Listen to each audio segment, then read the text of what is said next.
college days, and even though college day was like just around the corner or just the other day, it did tough, it did rough for me. It was really hard, because at that time, you know, I remember when my mother used to give like 1 tomato and 1 sweet pepper, and she sent it on a taxi, and it was a case where she sent half of a chicken back and half of a chicken, some rice, whatever it was that she could find. She would send it on a taxi so that my sisters and I, while we're in college, could actually cook it up and eat before going to school or after school.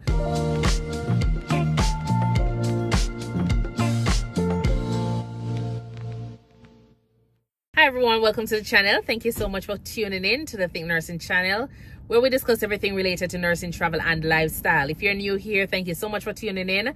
Yes, I think I have gotten a few subscribers. So you don't know my name is Stacey, and I am a nurse. I'm a Jamaican, and you know, I'm just here providing insight into working in the US as a nurse and my experience working as a RN in the emergency room setting, as well as a nurse practitioner doing house calls visits.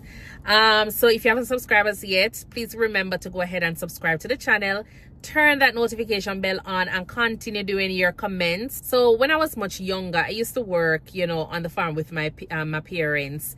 So my background in terms of poverty included, you know, picking pimento during pimento time, and that is usually, you know, you go to different person's house and you sit down from early in the morning, and then you'll pick up, you know, you'll pick pimento with them, and then they'll pay you. Also rear chicken. I work on the farm with my dad, where, you know, we go ahead and pick sorrel, tomato, pepper, you know, and there was also the good old carrying of wood to make charcoal back in the days. And there were so many things that I normally do, which wasn't, you know, probably the ideal for a lot of persons growing in Jamaica or in the uptown setting, or, you know, some persons who are living in the country setting. But I did all of that, walking with water container on my head, you know, from one location to the house to put water in the drum, wash out the drum and fill it up back and put zinc on top of it. Or it's a case where walk with water to go all the way down to Woi to put water in containers there to help with watering plants that my father had planted.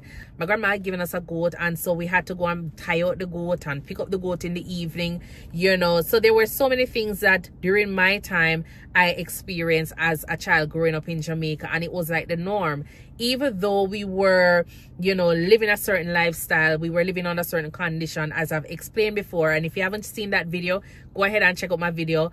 It's in the earlier videos where I've spoke about, you know, college days. And even though college day was like just around the corner or just the other day, it did tough, it did rough for me. It was really hard, because at that time, you know, I remember when my mother used to give like 1 tomato and 1 sweet pepper, and she sent it on a taxi, and it was a case where she sent half of a chicken back and half of a chicken, some rice, whatever it was that she could find. She would send it on a taxi so that my sisters and I, while we're in college, could actually cook it up and eat before going to school or after school, because that was what we had. You know, I remember at the time when we were going to school, we had like, say, my mom would normally send like, say, $500, and at that time taxi fare was almost $100. Yeah, taxi fare was about $100 coming from college. And so just imagine you get $250, and that $250 is to serve you until, you know, we don't even know. But the thing about it is that we never complain about certain things, and at least, you know, speaking from myself, I never complain about certain things. I just know that this was a situation, and I just work with it and go to school, come back home, and, you know, never let it be a bother.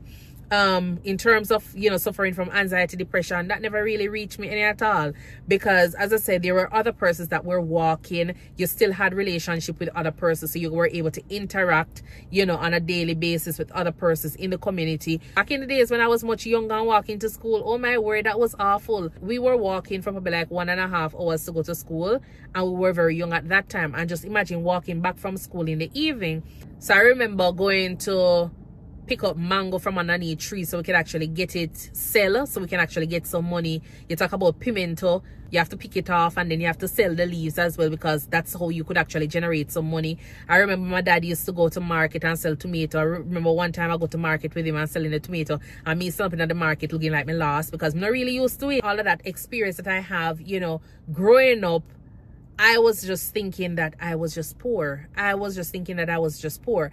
And so, you know, as you go along and you experience certain things, I went through college, experienced certain things, you read the news, you hear the news, you know, you see things, you see how people behave and act, and you can't see who have money and you can't see who not have none, you know. So I grew up around that. I know that, you know, even when I was in college, there were certain things that even though you might hear persons talking about, oh, they get $1,000 for lunch money, me I get $1,000 probably for the entire month. And at that time, bus fare was almost like $400 just from Spanish Town to go into Mandeville. So just imagine you get $1,000 from your parent. That can't do anything. It can't do anything. You're basically just trying to make ends meet. You understand? You're just trying to make ends meet. And at that time, you know, we weren't sad and depressed and, you know, nothing. We were just going about doing our thing. Whenever we never really have certain things, then my mother could actually reach out to my uncle and say, hey, can you do whatever? If it's a case where I was in high school at the time, I remember sometimes my mom would go to the bus driver and say, hey, can you bring them to school and bring them back? Things like that. Everybody was just living a simple life and everybody was just okay. So in the summertime, we never really have a summertime. So when you hear people talk about them going on summer trip and camp and all them stuff there, we never really know what that was. We just know that summertime was time to work on the farm so we can actually make money to go back to school September morning. And the worst part is whenever you need to go and make coal. You need to go and make charcoal. Yes, some land that my dad would normally chop down, and we go out early in the morning and then walk and pick up wood itself, and then you bring them and put them in one area, and then he'll make the charcoal. And then after that, you have to think about picking up the charcoal like later on when school start. And sometimes I never really like it because it make your fingernails them look black. And even when you wash your face and wash your hair and all them stuff there, days later you still a sweat and your sweat come down with some little charcoal dust in there.